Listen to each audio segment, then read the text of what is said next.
Good evening everyone, hello to West Academy. तो हम लोग जो है हम लोग ने लास्ट टाइम जो है क्लास 9th का चैप्टर फर्स्ट का पढ़ा था यहाँ पे मैटर इन आवर सराउंडिंग। तो हम लोगों ने इसको आधा चैप्टर पढ़ लिया था और आधा पार्ट हम लोग आज स्टार्ट कर रहे हैं। मैटर इन आवर सराउंडिंग मतलब हमारे आसपास के पदार्थ। लास्ट टाइम हम लोगों ने मैटर इन आवर सराउंडिंग में क्या पढ़ा था? हम लोगों ने पढ़ा था कि मैटर क्या होता है, ठीक है, इसकी फिजिकल प्रॉपर्टी क्या होती है और इसकी केमिकल प्रॉपर्टी कितने टाइप की होती है। फिजिकल प्रॉपर्टी इसकी 3 टाइप की बताया था हमने और केमिकल प्रॉपर्टी जो है इसका 3 टाइप की बताया था। तो इसकी फिजिकल प्रॉपर्टी हमने बताया था लास्ट टाइम 3 टाइम में होता है ये कि सॉलिड होता है, लिक्विड होता है और गैस होता है। हमने लास्ट टाइम ये पढ़ा था। इसके बाद हम लोगों ने इसके कैरेक्टरिस्टिक्स पढ़े थे। फिजिकल के क्या होते हैं, सॉलिड के क्या होते हैं, लिक्विड के क्या होते हैं और गैस के क्या होते हैं। अब हम लोग उसके आगे स्टार्ट कर रहे हैं।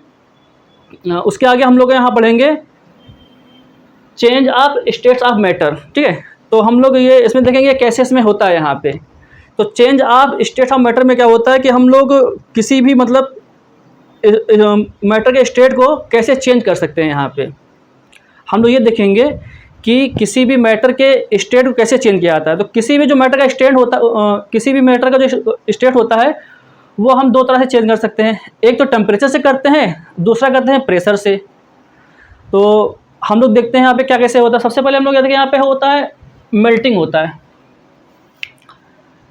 मेल्टिंग का मतलब होता है गलन, मतलब गलना होता है। कोई चीज़ मेल्ट हो रही, गल रही है। इसका दूसरा नाम भी होता है फ्यूज़न। मेल्ट का मतलब क्या होता है, कोई चीज़ पिघल रही है या गल रही है। तो हम लोग इसको कैसे देखेंगे, कोई पदार्थ कैसे मतलब पिघलता है यहाँ पे, कोई भी मैटर जो है कैसे यहाँ पे इसका जो है मेल्टिंग होता है। तो सबसे पहले हम एग्जांपल लेते हैं, वाटर का लेते हैं, ठीक है। तो वाटर होता है जो हमारा, मान लीजिए हमारे पास यहाँ पे आइस क्यूब है। यहाँ पे मतलब कोई हमारे पास बर्फ़ है, मान लीजिए हमारे पास 1 किलो बर्फ़ है यहाँ पे, ठीक है। वो क्या है, वो पूरी तरह से यहाँ पे जमी हुई है। अब हमें उसे मेल्ट कराना है। तो हमें उसे जब मेल्ट कराना है तो हम उसके लिए क्या करेंगे, हमने उसका टेम्परेचर जो है कुछ कम करना होगा, उसका टेम्परेचर हमें बढ़ाना होगा। सॉरी, जब उसका टेम्परेचर बढ़ाएंगे तभी वो मेल्ट होगी। तो हम लोग जैसे कि मान लीजिए 1 किलो आइस क्यूब हो गया, कोई आइस का टुकड़ा हो गया 1 किलो का। उस आइस के टुकड़े को हम लोग जो है किसी बीकर में डाल देते हैं, ठीक है। बीकर में डालने के बाद हम लोग उसके नीचे थोड़ी सी स्प्रिट लैम्प से जला लेते हैं, कोई गैस जला देते हैं यहाँ पे, ठीक है, कुछ आग जला लेते हैं स्प्रिट लैम्प से। धीमे धीमे क्या होगा कि वो जो है उसका टेम्परेचर, जो आइस क्यूब का जो टेम्परेचर है वो घटना स्टार्ट हो जाएगा। मान लीजिए कि उसका टेम्परेचर पहले -5 था, उसके बाद क्या आएगा, -3 आएगा, -2 आएगा, -1 आएगा, उसके बाद 0 आएगा। ये हम लोग जानते हैं किसी भी मैटर जो भी मतलब जो सॉलिड आइस क्यूब होता है उसका जो मेल्टिंग पॉइंट होता है वो 0 डिग्री होता है। इसका मतलब वो जब 0 डिग्री में पहुँचेगी फिर वहाँ से वो लिक्विड में चेंज होना स्टार्ट हो जाएगी। तो जो हम लोग स्प्रिट लैम्प को जब जलाते हैं, बीकर के नीचे रखते हैं वहाँ पे आइस क्यूब को गलाने के लिए, तो हम एक चीज़ देखते हैं यहाँ पे। हम लोग देखते हैं जब हम लोग इसको जो है, जैसे जो आइस क्यूब होता है तो आइस क्यूब के पार्टिकल क्या होंगे, वो सॉलिड होता है। आइस क्यूब क्या होता है, सॉलिड होता है। तो मतलब उसके पार्टिकल क्या होते हैं, बहुत पास में होते हैं। जब वो सॉलिड होगा तो उसके पार्टिकल क्या होंगे, बहुत मतलब पास में होंगे। उनके बीच इंटरमॉलिक्यूलर फोर्स भी ज़्यादा होगा।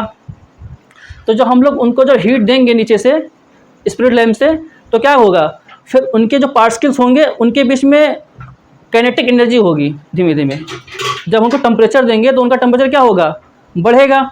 आइस क्यूब का टेम्परेचर क्या होगा, बढ़ेगा। -5 से -4 आएगा, -4 से -3 आएगा, -2 आएगा।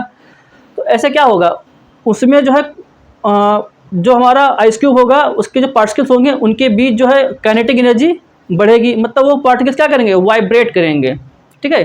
जब वो वाइब्रेट करेंगे फिर एक बार हम एक चीज़ देखते हैं, जब 0 डिग्री आएगा जब 0 डिग्री आएगा तो हम देखेंगे कि वहाँ पे जैसे -5 से लेकर -1 तक जो है टेम्परेचर डिक्रीज होता रहेगा, ठीक है, मतलब बढ़ेगा। मतलब उसके बाद क्या होगा, जब 0 डिग्री पे होगा तो वहाँ पे टेम्परेचर कांस्टेंट हो जाएगा। तो वो टेम्परेचर कांस्टेंट क्यों होता है, टेम्परेचर कांस्टेंट इसलिए होता है क्योंकि वो 0 डिग्री क्या होता है, वो आइस क्यूब का क्या होगा, मेल्टिंग पॉइंट होगा। मतलब वहाँ पे वो पिघलना स्टार्ट करती है। तो स्टार्टिंग में लोग देखते हैं कि जब हमने जब -5 से जब 0 तक आया, हमने वहाँ पे स्प्रिट लैम्प से वहाँ पे हमने हीट दी अलग से वहाँ पे, ठीक है। हमने स्प्रिट लैम्प से उसको हीट दी आइस क्यूब को, तो उसका टेम्परेचर कितना हुआ, -5 से कितना हो गया, 0 पे हो गया। 0 पे पहुँचने के बाद तो थोड़ी देर कांस्टेंट रहेगा वो, तो ऐसा क्यों होता है? ऐसा इसलिए होता है कि उसमें एक एनर्जी होती है जिसे हम लेटेंट हीट बोलते हैं, ठीक है। तो लेटेंट हीट क्या करेगा, उसमें जब वो जीरो पे पहुंचेगा तो वहाँ पे जो हमारे पार्टिकल्स होंगे आइस क्यूब के, वो पार्टिकल्स जो हैं उनके बीच काइनेटिक एनर्जी वहाँ पे कांस्टेंट हो जाएगी वहाँ पे, ठीक है। जितनी हमें काइनेटिक एनर्जी चाहिए होगी आइस क्यूब को, वो वहाँ पे कांस्टेंट हो जाएगी। उसके बाद जो हमारा एक लेटेंट हीट होता है, जो हम लोगों ने वहाँ पे हीट दिया हुआ है, वो लेटेंट हीट की तरह काम करेगा। वो पार्टिकल्स के बीच में जो फोर्स लगा हुआ है, अपन जो मॉलिक्यूलर फोर्स लगा हुआ पार्टिकल के बीच में, वो उसको तोड़ने का काम करेगा।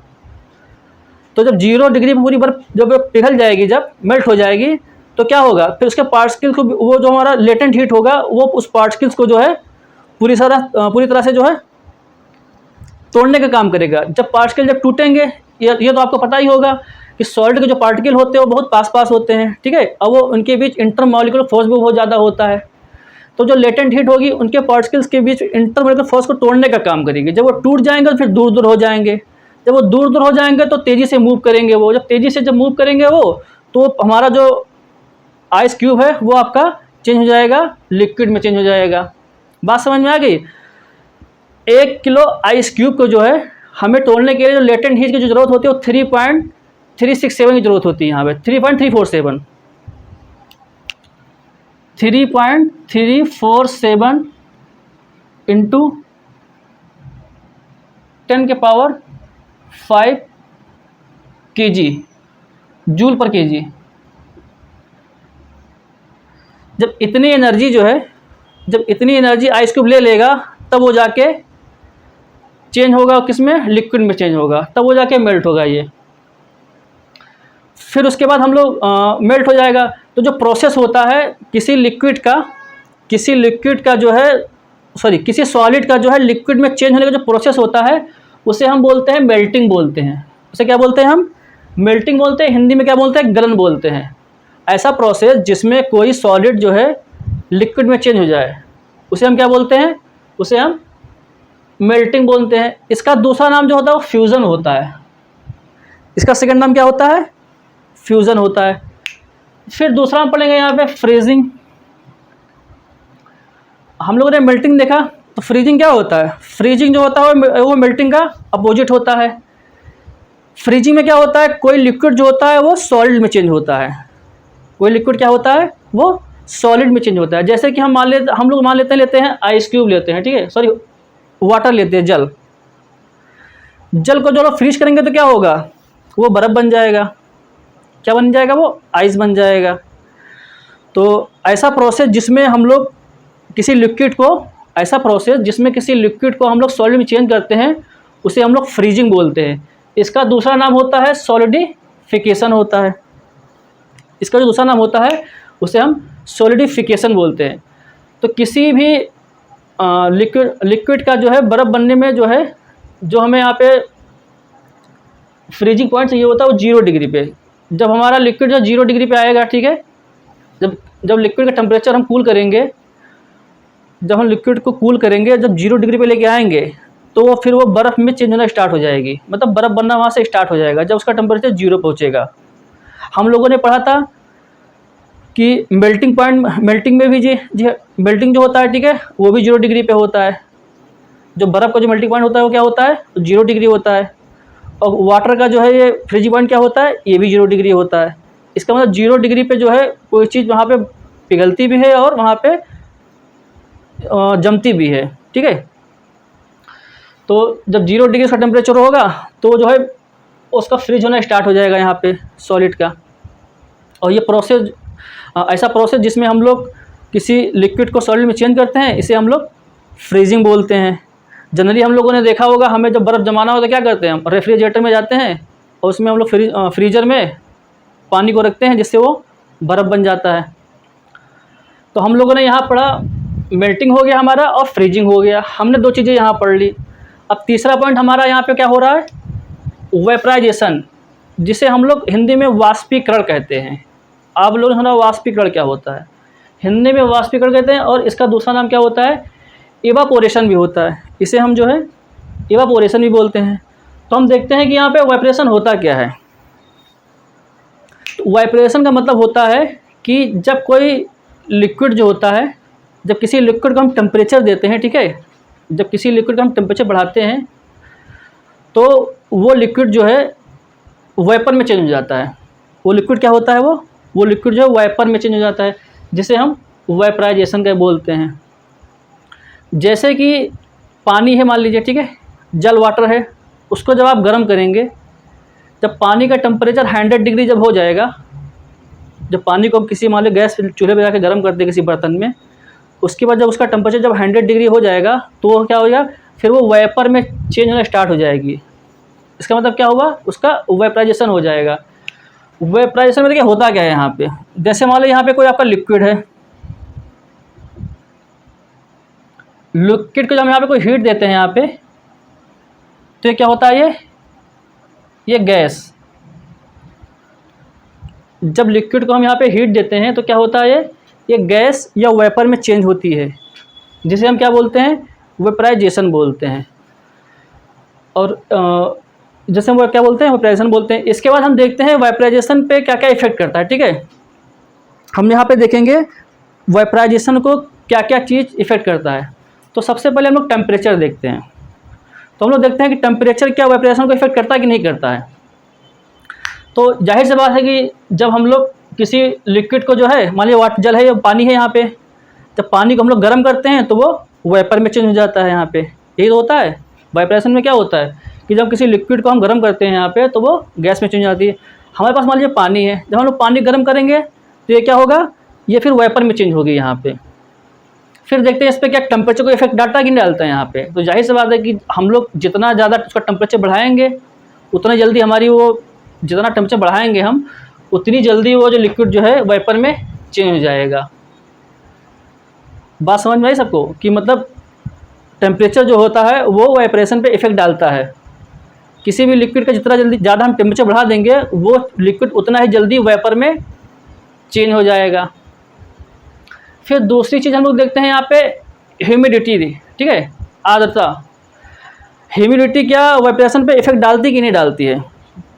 तो हम लोग जानते हैं कि हमारे इन्वायरमेंट में, ठीक है, ह्यूमिडिटी होती है। अगर हमारी मान लीजिए हमारी जो एयर है वो थोड़ा शुष्क है, ठीक है, तो उसे ड्राई बोलते हैं हम। और अगर हमारे एयर में थोड़ा नमी है, नमी ज़्यादा है तो मैं ह्यूमिडिटी मतलब ज़्यादा होती है वहाँ पे, ठीक है, और शुष्क है तो मतलब ह्यूमिडिटी कम होती है यहाँ पे। तो वाइब्रेशन में होता है क्या है, अगर हमारे एयर में ह्यूमिडिटी ज़्यादा है,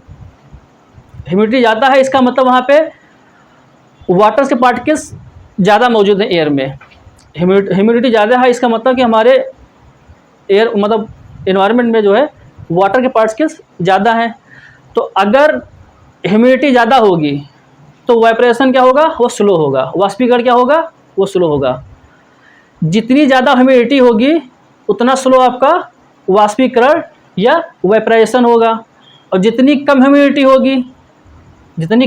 होगी उतना तेज़ी से आपका वाष्पीकरण होगा या वाइब्रेशन होगा। ये ऐसा क्यों होता है, क्योंकि हम जब लोग जानते हैं कि हमारे वायुमंडल में जो है छोटे छोटे वाटर के पार्टिकल्स होते हैं। तो जाहिर सी बात, जो ज़्यादा पार्टिकल्स होंगे वाटर के तो वहाँ पे वाइब्रेशन स्लो होगा, और जब हमारे इन्वायरमेंट में पार्टिकल जो है कम होंगे वाटर के तो वाइब्रेशन ज़्यादा होगा। तो इसका मतलब ये हुआ कि ह्यूमिडिटी जो होता है वो हमारे वाइब्रेशन पे इफेक्ट डालता है। फिर हम लोग देखते हैं सरफेस एरिया, ठीक है, क्या सरफेस एरिया जो होता है वो वाइब्रेशन पे इफेक्ट डालता है कि नहीं डालता है। हम लोग चेक करेंगे क्या सरफेस एरिया जो है वो वाइब्रेशन पे इफेक्ट डालता है कि नहीं डालता है। तो जिस भी मान लीजिए हमारे पास एक गिलास पानी है, ठीक है, उस पानी को हम गर्म करते हैं गिलास में, उस पानी को हम गिलास में गैस में गर्म करते हैं, और फिर एक उतना ही पानी हम एक किसी बर्तन में डाल के गर्म करते हैं, उतना ही पानी हम किसी बर्तन में डाल के गर्म करते हैं। तो हमें देखने को ये मिलता है कि जो हम लोगों ने जो बर्तन जो था, ठीक है, गिलास वाले पानी से ज़्यादा जो बर्तन में जो पानी था, ठीक है, दोनों पानी इक्वल है यहाँ पे। जितना पानी गिलास में है उतना पानी उसी बर्तन में भी है। हम लोग देखते हैं कि बर्तन वाला जो पानी है वो जल्दी वाष्पीकरण हो रहा है, उसका वेपरेशन ज़्यादा हो रहा है देन गिलास वाले पानी के। ऐसा क्यों है, ऐसा इसलिए है क्योंकि जो वाइब्रेशन होता है वो जो है सरफेस एरिया पे इफेक्ट करता है, ठीक है। अगर सरफेस एरिया ज़्यादा होगा तो वाइब्रेशन ज़्यादा होगा, मतलब वाष्पीकरण ज़्यादा होगा। अगर सरफेस एरिया कम होगा तो वाष्पीकरण भी आपका कम होगा, ठीक है। अगर सरफेस एरिया ज़्यादा होगा तो आपका वाष्पीकरण जल्दी हो जाएगा।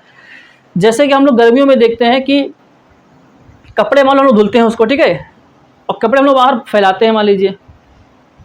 अगर हम लोग कपड़े को मतलब बिना खोले हुए ऐसे फैला दें, ठीक है, ऐसे धुल के जाके और मोड़ के फैला दें वहाँ पे डोरी पे, ठीक है, तो क्या होगा, तो हम लोग देखते हैं कपड़ा सूखने में काफ़ी ज़्यादा टाइम लगेगा। और उसी कपड़े को अगर हम फैला के डाल देते हैं, ठीक है, अगर उसी कपड़े को हम फैला के डाल देते हैं तो क्या होगा, वो जल्दी सूख जाएगा। तो हमने फैला के डाला, इसका मतलब क्या, उसका सरफेस एरिया ज़्यादा हो गया ना। हमने उसको जब कपड़े को फैला के डाला तो उसने ज़्यादा सरफेस एरिया को कवर किया। और हमने एक बार कपड़े को ऐसे डाल दिया, ठीक है, हमने धुला उसको और उसको उठा के ऐसे डाल दिया, उसको हमने खोला नहीं पूरे कपड़े को, तो उसमें देखा कि हमारा यहाँ पे वो काफ़ी देर में सूखता है, ठीक है। जो कपड़ा जो सूखता है वो कैसे सूखता है, उसमें भी तो वाइब्रेशन होता है कि नहीं होता है। यहाँ पे भाई हमारे कपड़े में वाटर होते हैं, वो वाइपर के द्वारा जो है वायुमंडल में चले जाते हैं यहाँ पे, ऐसा तो होता है। तो इसका मतलब ये हुआ कि जो सरफेस एरिया होता है ये आपके वाइपराइजेशन पे या वाष्पीकरण पे या इवापोरेशन पे इफेक्ट डालता है, ठीक है। तो टेम्परेचर ज़्यादा होगा तो वाष्पीकरण जल्दी होगा, ठीक है। टेम्परेचर कम होगा तो वाष्पीकरण स्लो होगा।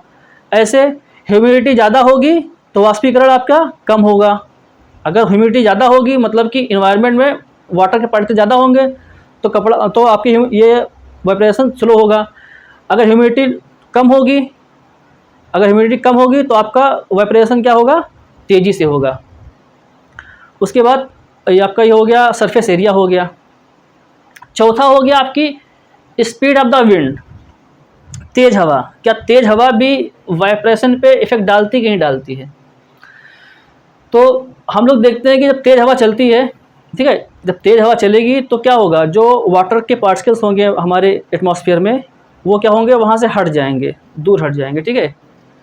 जितनी तेज़ हवा होगी उतनी तेज़ आपका वाष्पीकरण ज़्यादा होगा।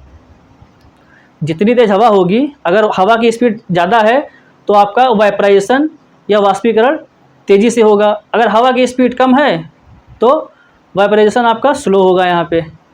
तो हम लोगों ने देखा कि जो 4 चीज़ें होती हैं, सरफेस एरिया हो गया, टेम्परेचर हो गया, ह्यूमिडिटी हो गई और चौथी आपकी हो गई है स्पीड ऑफ द विंड। ये चारों चीज़ें जो होती हैं ये वाइब्रेशन पे इफ़ेक्ट करती हैं। तो हम लोगों ने पढ़ लिया। अब हमारा जो है चौथा पॉइंट है यहाँ पे सब्लिमेशन। सब्लिमेशन का मतलब होता है ऊर्ध्वपातन। सब्लिमेशन वो प्रोसेस होता है जिसमें कोई सॉलिड, सब्लिमेशन वो प्रोसेस होता है जिसमें कोई सॉलिड बिना लिक्विड में चेंज हुए सीधे गैस में चेंज हो जाता है। सब्लिमेशन वो प्रोसेस होता है जिसमें कोई सॉलिड बिना लिक्विड में चेंज हुए सीधे गैस में चेंज होता है, उसे हम लोग सब्लिमेशन बोलते हैं, जिसका हिंदी में क्या कहते हैं, ऊर्ध्वपातन बोलते हैं। देखिए कैसे होता है। यहाँ पे आपका कोई सॉलिड मान लीजिए है, यहाँ पे सॉलिड सीधे किस में चेंज होता है, गैस में चेंज हो जाता है। सॉलिड जो होता है वो सीधे गैस में चेंज हो जाता है। ऐसा प्रोसेस जिसमें कोई ठोस पदार्थ सीधे गैसीय अवस्था में बदल जाए उसे हम बोलते हैं सब्लिमेशन बोलते हैं, हिंदी में ऊर्ध्वपातन बोलते हैं। इसका एग्जाम्पल ये है कपूर। जब हम लोग कपूर, सबके घर में होता होगा, जब हम लोग कपूर को जलाते हैं तो क्या होता है, वो कपूर जो है बिना लिक्विड में चेंज हुए क्या होता है, वो गैसीय अवस्था में बदल जाता है। जो कपूर होता है वो बिना लिक्विड में चेंज हुए क्या होता है, वो सीधे गैस में, वेपर में चेंज हो जाता है, ठीक है, गैसीय अवस्था में चला जाता है। तो ऐसा कोई सब्सटेंस जो ऐसा कोई सॉलिड सब्सटेंस जो बिना लिक्विड में चेंज हुए सीधे गैस में चेंज होता है उसे हम सब्लिमेशन या ऊर्ध्वपातन बोलते हैं। उसके बाद 5वीं चीज़ है यहाँ पे कंडेंसेशन, जिसे संघनन बोलते हैं। क्या बोलते हैं, संघनन बोलते हैं। संघनन का मतलब क्या होता है, आप लोगों ने कभी सुना इसके बारे में। संघनन का मतलब होता है जब कोई एयर मतलब गैस, संघनन का मतलब होता है जब कोई एयर या गैस लिक्विड में चेंज होती है, जब कोई आपकी एयर गैस या एयर लिक्विड में चेंज होती है, तो इसे हम लोग क्या बोलते हैं? इसे हम लोग बोलते हैं कंडेंसेशन बोलते हैं, संघनन बोलते हैं। जब कोई गैस लिक्विड में चेंज होती है तो उसे हम लोग कंडेंसेशन या संघनन बोलते हैं। ये कब होता है? हम लोगों ने पढ़ा वेपराइजेशन, वाष्पीकरण। तो हमारे जो इन्वायरमेंट में जो पानी है, ठीक है, जल है जहाँ पे, तो उसका वाष्पीकरण होता है। तो उसका वाष्पीकरण होता है तो फिर क्या होता है? फिर वो बादलों में इकट्ठा होता है सारा पानी। फिर वहाँ से जब वो जब वो ठंडा होता है, जब वो ठंडा हो जाता है तो क्या होता है? फिर वो लिक्विड में चेंज होकर कहाँ आता है? फिर हमारे इस पृथ्वी पे आ जाता है, अर्थ पे आ जाता है, ज़मीन पे आता है, जिसे हम बारिश बोलते हैं। भाई बारिश के लिए क्या होता है? पहले वाष्पीकरण होता है, पहले जल का वाष्पीकरण होता है। उसके बाद क्या होते हैं? जब वो वाष्पीकरण जो एयर होती है, जो वाटर पार्टिकल्स होते हैं, वो जब ठंडे हो जाते हैं वहाँ पे, तो वो लिक्विड के रूप में फिर दोबारा ज़मीन पे बारिश के रूप में नीचे आ जाते हैं। तो जिसे हम लोग क्या बोलते हैं? संघनन बोलते हैं, कंडेंसेशन बोलते हैं। हम लोगों ने देखा होगा, जैसे मान लो हम लोग एक गिलास ठंडा पानी लें, ठीक है, हम लोगों ने एक गिलास ठंडा पानी मान लिया, ठीक है, उस ठंडे पानी को हम लोगों ने उठा के रख दिया ऐसे गिलास में। कुछ देर बाद देखते हैं कि उस ठंडे पानी के जो गिलास है, ठीक है, गिलास की जो बाहरी जो लेयर है, उस पर क्या देखते हैं? बाहरी जो लेयर है उस पर हमने देखते हैं कि वहाँ पे पानी की छोटी छोटी बूंदें आ जाती हैं। तो वो बूंदें कहाँ से आती हैं? वो बूंदें कहाँ से आती हैं? तो वो बूंदें जो होती है हमारे इन्वायरमेंट में जो वाटर के छोटे छोटे पार्टिकल्स होते हैं, जब उस गिलास के लेयर से जो है, जब और हमारे जो पार्टिकल्स होते हैं हमारे इन्वायरमेंट में, यहाँ पे एटमॉस्फेयर में छोटे छोटे वाटर के पार्टिकल होते हैं, जब उससे जब टच करते हैं उसके गिलास के लेयर से वहाँ पे, तो ठंडे हो जाते हैं वो, ठीक है। जब वो ठंडे हो जाते हैं तो फिर वो क्या होता है? वो फिर लिक्विड में चेंज जाते हैं। तो हम लोग देखा होगा कि जब पानी जो होता है वो गिलास के अंदर का पानी नहीं होता है, वो पानी जो होता है हमारे इस एटमॉस्फेयर का ही होता है, क्योंकि हमारे एटमॉस्फेयर में जल के छोटे छोटे कण या वाटर के छोटे छोटे पार्टिकल मौजूद होते हैं, ठीक है, वो हमें दिखते नहीं हैं। हमें वो कब दिखेंगे? जब हम उसको एक गिलास जो ठंडा पानी लेके आएंगे, एक गिलास ठंडा पानी हम लोग लाएंगे, उस ठंडे पानी को जब हम लोग रखेंगे, थोड़ी देर बाद देखेंगे उस पर छोटे छोटे बूंदे जो है गिलास के बाहरी लेयर पे, बाहर वाले हिस्से पे छोटी छोटी बूंदें दिख रही हैं। तो जो बूंदें होती हैं वो इसी जो है इन्वायरमेंट, इसी जो एटमॉस्फेयर की होती हैं। जो पार्टिकल हमारे श्वास में टहल रहे होते हैं वही जाके उस पर चिपक जाते हैं, उस पर चिपकेंगे वहाँ पे। तो जब वो ठंडा होंगे, ठीक है, जब ठंडे हो जाएंगे तो फिर वो लिक्विड में चेंज हो जाएंगे। ऐसे संघनन भी होता है। वाष्पीकरण होगा, जब वो वाष्पीकरण में क्या होता है? वो वेपर में चेंज होती है, छोटे छोटे वाटर के पार्टिकल बन जाते हैं। जब थोड़ा ठंडे होते हैं तो वो बारिश के रूप में फिर नीचे ज़मीन पे आ जाते हैं वहाँ पे, ठीक है। तो इतना समझ में आ गया। तो फिर हम लोगों ने हमारे यहाँ पे 5 चीज़ें पढ़ी हैं। सबसे पहले क्या पढ़ा है? मेल्टिंग। मेल्टिंग में क्या होता है? कोई सॉलिड जो होता है वो चेंज होता है लिक्विड में। जब कोई सॉलिड किसी लिक्विड में चेंज होता है, जो प्रोसेस होता है, इसे क्या बोलते हैं हम लोग? मेल्टिंग बोलते हैं या फ्यूजन बोलते हैं। हिंदी में हम लोग इसे गलन बोलते हैं। दूसरा हम लोगों ने यहाँ पढ़ा फ्रीजिंग। फ्रीजिंग का मतलब होता है जमना, या इसका दूसरा नाम और होता है सॉलिडिफिकेशन। सॉलिडिफिकेशन का मतलब क्या होता है? कोई चीज़ यहाँ पे सॉलिड हो रही है, इसका मतलब क्या होता है? कोई चीज़ सॉलिड हो रही है। तो जब कोई लिक्विड टेम्परेचर के द्वारा फ्रीज किया जाता है, ठीक है, तो क्या होता है? तो वो सॉलिड भी चेंज हो जाता है। किसी भी लिक्विड को जब टेम्परेचर कूल करते हैं तो क्या होगा? तो वो जम जाएगा। इसे हम लोग क्या बोलते हैं? फ्रीजिंग बोलते हैं। जब जम जाएगा तो वो सॉलिड हो जाएगा। तो मतलब लिक्विड से सॉलिड में चेंज करना क्या बोला जाता है? इसे हम लोग फ्रीजिंग बोलते हैं। हम लोग तीसरा पढ़ा वेपराइजेशन, वाष्पीकरण। वाष्पीकरण का मतलब क्या होता है? कोई लिक्विड जो होता है वो गैस में चेंज होती है। ऐसा प्रोसेस जिसमें कोई लिक्विड गैस में चेंज हो जाए तो उसे हम लोग वेपराइजेशन बोलते हैं। चौथी चीज़ हम लोगों ने पढ़ी सब्लिमेशन, जिसे बोलते हैं ऊर्ध्वपातन। ऊर्ध्वपातन का मतलब होता है कोई भी चीज़ सॉलिड से सीधे गैस में चेंज हो जाए। कोई भी चीज़ सीधे सॉलिड से गैस में चेंज हो जाए तो इसे हम लोग क्या बोलते हैं? ऊर्ध्वपातन बोलते हैं, सब्लिमेशन बोलते हैं। हम लोगों ने 5वीं चीज़ पढ़ी कंडेंसेशन, जिसका मतलब संघनन होता है। संघनन का मतलब होता है कि जब कोई सब्सटेंस जो है गैस से लिक्विड में चेंज हो जाता है तो उसे हम लोग संघनन बोलते हैं। तो हम लोगों ने यहाँ पे 5 चीज़ें पढ़ी हैं, तो सबको समझ में आ गया होगा, ठीक है। तो इसके साथ ही हम लोग का ये क्लास 9 का लेसन फर्स्ट जो है कंप्लीट हो गया है। अब हम लोग लेसन 2 नेक्स्ट वीडियो में लेके आएंगे। आप लोग हमारे साथ बने रहिए। शुक्रिया।